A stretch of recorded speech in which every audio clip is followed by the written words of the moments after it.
Ya estamos grabando. Gracias, Alberto, por aceptar esta entrevista.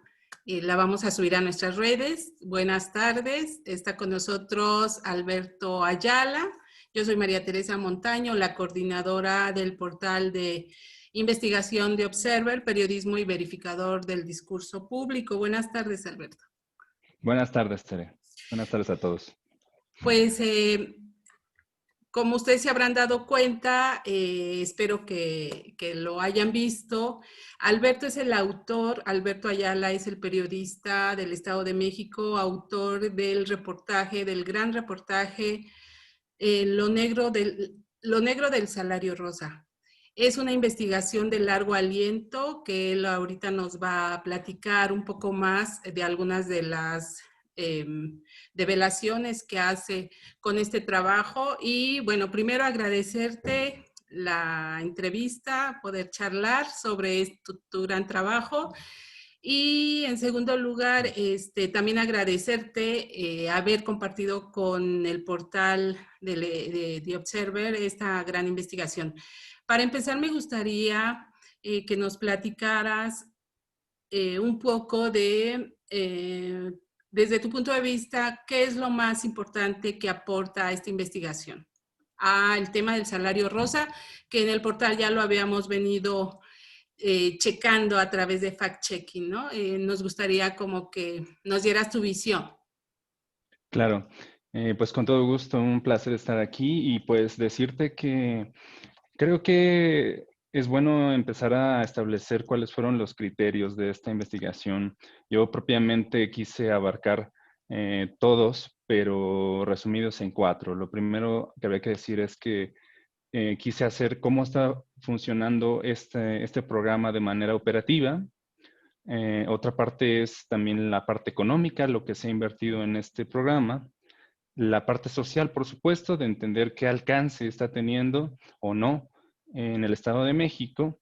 Y déjame aquí revisar un poquito mi acordeón también, porque Sí, está bien. a veces son tantos datos que no los recuerdo, pero otra parte es la parte política, por supuesto, Claro. que esa quizás es la que más nos llama la atención en este punto, pero habría que decir que en términos generales, pues vemos un patrón repetido desde hace muchos años, ¿no? En el Estado de México, que es el clientelismo político a través de programas sociales. En este caso, un programa que es punta de lanza del gobernador Alfredo del Mazo, pero también de su gobierno en general. Ha sido quizá digamos, el arma publicitaria para promover su imagen y, bueno, de alguna manera establecer una política pública en favor de las mujeres mexiquenses. Lo que nos encontramos en realidad, o lo que yo me encontré, porque pues fue un trabajo, digamos, muy personal, muy individual, aunque tuve algunas ayudas ya en la parte final de mi trabajo, pero la verdad es que sí fue una carrera solitaria en este sentido. Fue que había toda una estructura. Para mí eso es como los importantes hallazgos, ¿no? Una estructura que funciona como una empresa. Desde una cabeza, que es el subsecretario de Desarrollo Social, Eduardo Flores Marín, que en teoría pues tendría que estar atendiendo solamente un sector del Estado de México para precisamente hacer estas labores de gestión y demás, pero lo hace a través de una estructura, como la llaman, una red que está extendida en los más de 6,000 secciones electorales del Estado de México y en donde pues la principal característica de esta red es el impulsar la imagen del gobernador a través de un adoctrinamiento muy visible, muy palpable y sobre todo muy cruel en algún sentido para las beneficiarias, porque muchas de ellas pues están ahí por necesidad y no pueden salir a decir otra cosa diferente a lo que les dicen que hagan, que digan en redes sociales, pero también en las calles, y ahora ya lo vemos cercano a las elecciones del próximo año. De acuerdo a lo que tú lograste, las cifras, los documentos que tú lograste obtener hasta este momento, eh, ¿Cuánto se ha invertido? Digamos, vamos a repasar un poco algunos de tus principales datos. ¿Cuánto se ha invertido hasta el momento en este programa que en teoría tendría que atender a las mujeres con mayores carencias? Y en segundo lugar, también preguntarte, porque digamos como que está enlazado, si tú te diste cuenta o descubriste o lograste verificar que realmente esté teniendo este impacto, dada que nosotros y tú también captaste muchas quejas. Ya no quisiera decir de las beneficiarias, creo que son víctimas ahora de este programa. Sí, pues efectivamente las dos partes son cruciales en esta investigación. Una parte tiene que ver efectivamente con el dinero, los presupuestos, que es lo conocido, digamos. En 2018 se invirtió para este programa 967.5 millones de pesos. Eso estaba destinado para alrededor de 111,000 beneficiarias. Todas ellas iban a tener 12 transferencias bimestrales de 2,400 pesos. El asunto aquí es que en 2019 el presupuesto se duplica, llega a 2,281 millones de pesos y entendemos que es porque se están agregando otras beneficiarias. En este caso ya eran más de 177,000. Pero lo que sucede es que no, pues se van agregando cada vez más, como al final de cuentas el periodo en el que ellas se mantienen en el programa es de 2 años, porque se trata de 12 transferencias de dos meses cada una. Entonces el gobierno repentinamente en 2020 decide que ya no les va a entregar 12 depósitos, sino 6. Eso fue muy discrecional porque no lo anunciaron, las beneficiarias tampoco muchas no lo saben, pero está establecido en las reglas de operación de este año del programa. Entonces, ese es un primer punto porque habría que decirle a la gente también que las reglas de operación en todo programa social son la base, son la ley de un programa social y todos tienen que ceñirse a esa ley.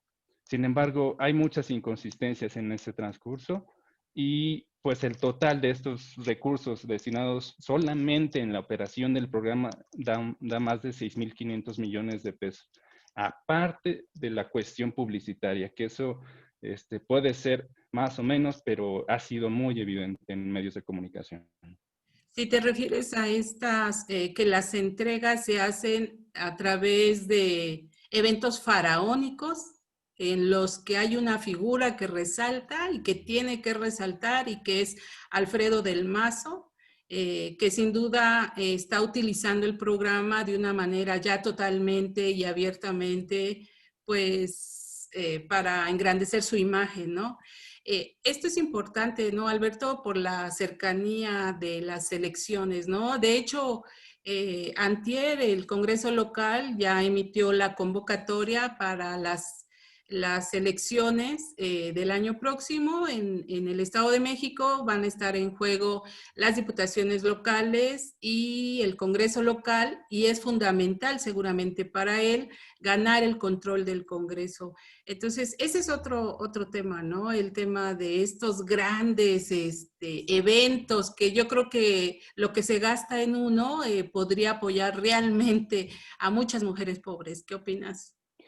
Así es, digo, en estos eventos fue difícil un poco encontrar datos duros porque un poco acechaban la bolita entre dependencias, decir es que yo no tengo esos datos, es que no existe un contrato denominado así, en fin.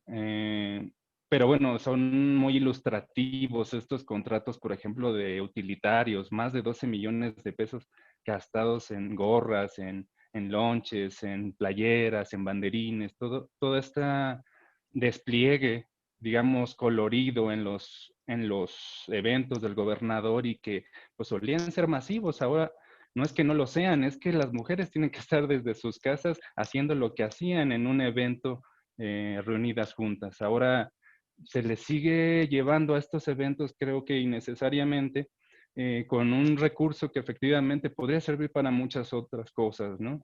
Te decía lo del presupuesto de 2020, si tú lo comparas nada más con lo que se gasta o lo que se invierte más bien en la atención de las alertas por violencia de género, eso te da una muestra de la importancia que se le está dando. Solo es el 5.5% de lo que se invirtió en el programa Salario Rosa.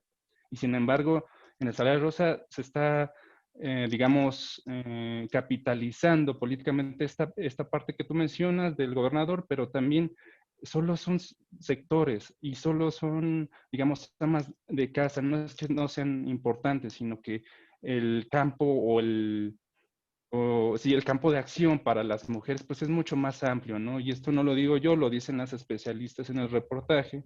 Y bueno, también por eso el nombre de desenfoque de género, ¿no? Claro.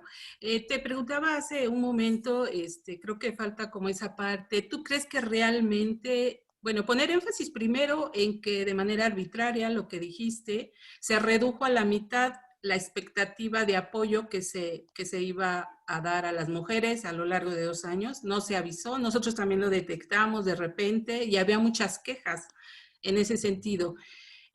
¿Tú crees que realmente esté contribuyendo a abatir la pobreza de las mujeres? Porque también habría que decirlo, no sé si tú lo detectaste, que el INEGI, bueno, no el INEGI, el Coneval, este organismo que monitorea la pobreza en todo el país, no hace como una diferenciación de sexo. Entonces, no sé Ujú. si tú lo detectaste y en base a eso preguntarte si crees que realmente esté contribuyendo a abatir la pobreza. Sí, en términos estadísticos, eso fue un problema porque no se pueden hacer, digamos, cálculos tan exactos de cuántas mujeres podría estar ayudando. Eh, Actualmente entiendo que van alrededor de más de 320,000 que se ha apoyado. No significa que se sigan apoyando. En algún momento se les dio depósitos. En algunos casos tenemos registros de que no fueron los 12, ni siquiera ahora los 6. Hay como muchas inconformidades y no ha sido constante, no ha sido regular estos depósitos. Esa parte también queda en entredicho porque no vemos controles, no hay un mecanismo de transparencia de diga, aquí están, se destinaron a tales personas y está cumpliendo con todos sus pagos. No, no lo hay. Y la muestra es los portales del gobierno del Estado de México. ¿Cómo están? Hace poco vimos el cierre del Consejo Estatal de la Mujer, pero no se ha traspolado esa información que debería de estar a otra dependencia. Entonces, yo haría la pregunta, ¿por qué muchas mujeres que quieren ingresar al programa no lo pueden hacer sin la intermediación de esta estructura? Es simple y sencillamente porque no hay manera. Justamente en eso estriba digamos, la trampa de por qué utilizar una estructura clientelar, porque se ven en la necesidad de acudir a sus gestoras, a sus enlaces, a la gente que ya están propiamente controlando ilegalmente estos apoyos. Entonces, decir que sí, efectivamente, no lo quisiera decir yo, pero en palabras de los especialistas, no las está ayudando a dar ese salto a la pobreza. Lo que Eh, vemos en realidad es que es un paliativo para sobrellevar sus gastos del día a día, pero yo soy testigo, eso sí, de que cada mes están esperando ya el pago porque ya no les alcanza y el día que no llega, entonces las beneficiarias, pues digamos que lo padecen mucho más. tú también investigaste y es una gran aportación esta parte de cómo está escalonada la estructura, ¿no? Platícanos un poco de eso, cómo está organizado, porque efectivamente mucha gente, a nosotros nos escribió gente que quería ingresar al programa desde que dio inicio esta administración y no tenía manera. Entonces, platícanos un poco cómo está estructurada esta estructura que es la forma en que se engancha a las mujeres, ¿no? Ujú. Bueno, mira, aquí tengo un diagrama, no sé si se alcanza a ver. Ah, Este, si no se alcanza a ver, mira, te lo platico. Es muy simple y también lo van a encontrar en el reportaje. el reportaje. Ujú. Es una, al final digamos, lo esquematicé como una pirámide. Decía yo, se maneja como una empresa porque hay una cabeza y son jerarquías. Entonces, hasta arriba vemos a un coordinador general que en el caso de los esquemas y los organigramas que nos filtraron algunas beneficiarias, pues aparecía como el subsecretario, ¿no? Había incluso, digamos, este tipo de manuales que le llamamos, en donde se especificaba cuál era la actividad y cuáles eran las tareas de cada uno de ellos. Debajo del subsecretario encontramos a los coordinadores operativos. Ellos están, digamos, de la mano trabajando con los coordinadores regionales en las 20 regiones que componen el Estado de México y que de esa manera, digamos, se distribuye la gestión de los programas sociales que propiamente es el inicio de su trabajo. Ya después viene obviamente la propaganda política y demás, pero basados en esta pirámide que le siguen los coordinadores municipales, entonces ya entendemos que estas tres partes son las tres partes más altas: los coordinadores municipales, los regionales, los operativos y el subsecretario. Y abajo de ellos ya viene, digamos, toda la labor de campo, la labor de las mujeres. Muchas de ellas son beneficiarias y podemos empezar por decir que las promotoras territoriales también reciben un pago y encontramos muchas, digamos, inconsistencias en este sentido, porque había gente que estaba cobrando por empresas ajenas al gobierno del Estado de México, cobraban 2,000 pesos quincenales y mientras estuvieran apoyando a esta estructura, ¿no? Pero ellas jamás eran tomadas en cuenta en las nóminas, no eran funcionarias públicas, sus nombres no estaban en los registros de gobierno, y entonces de ahí pues que podemos decir claramente que se trata de una estructura ilegal. Abajo de estas promotoras territoriales ya se encuentran las enlaces. Estas, tanto enlaces como gestoras, también son beneficiarios de algunos de los programas del gobierno del Estado de México y no reciben ningún pago por ello.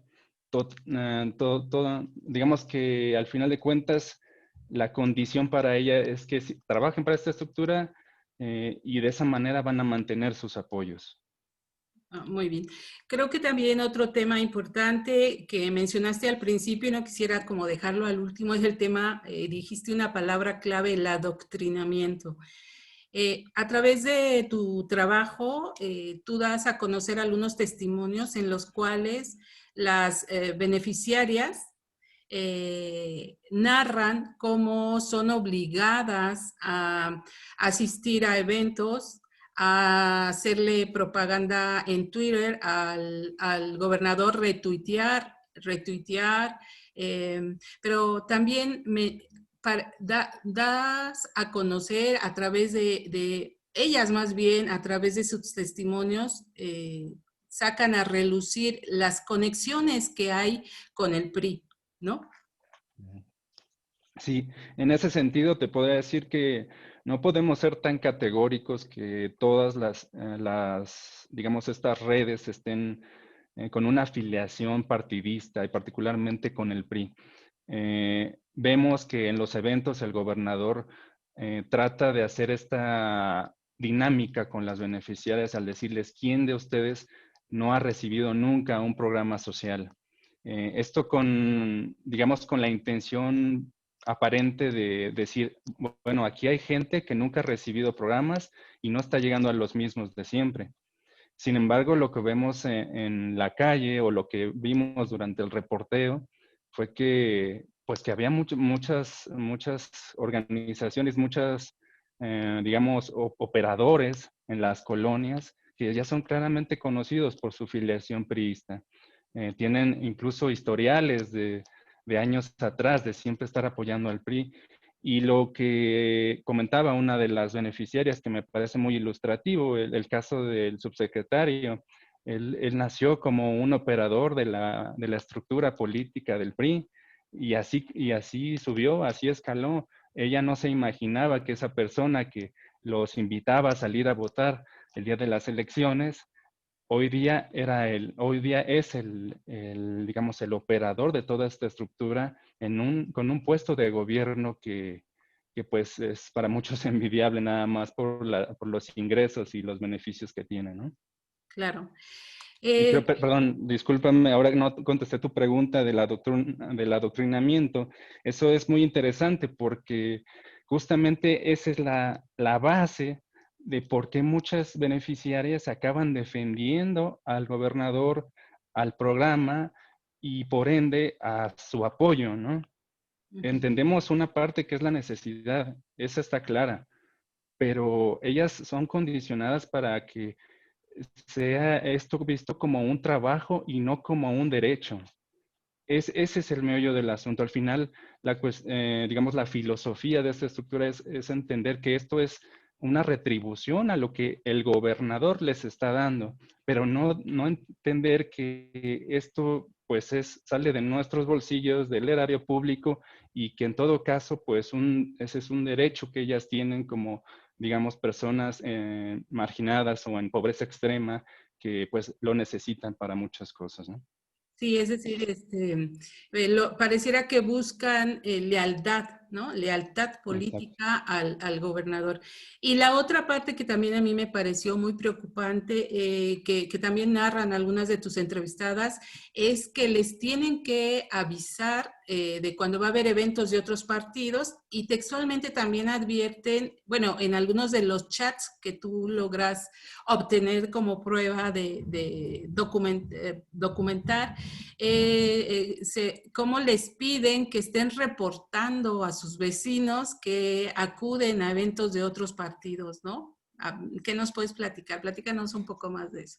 Sí, de eso ya de cara a las elecciones del siguiente año, pues todavía estamos en esta labor de cómo se iba a presentar el trabajo y todavía empezaban a salir estas cuestiones que son muy nuevas. Habría que recordar que el órgano superior de fiscalización del Estado de México empezó a hacer una auditoría a diferentes programas, pero particularmente al salario rosa, justamente porque algunas de las quejas de legisladores era de cómo se estaba utilizando y con la sospecha quizá fundada de que era de manera clientelar. En ese sentido, a las beneficiarias se les empezó a decir, les van a llamar, no les decían quién les iba a llamar, en algunos casos sí nos enteramos que algunos enlaces y promotores territoriales tenían la información de que eran supervisores y gente del órgano superior de fiscalización para ver cómo es que se habían registrado, cómo es que estaban dentro del programa, si estaban recibiendo o no. Una serie de preguntas que no conocemos, pero lo que sí conocemos es que la indicación era clara. Ustedes digan que se inscribieron por Internet.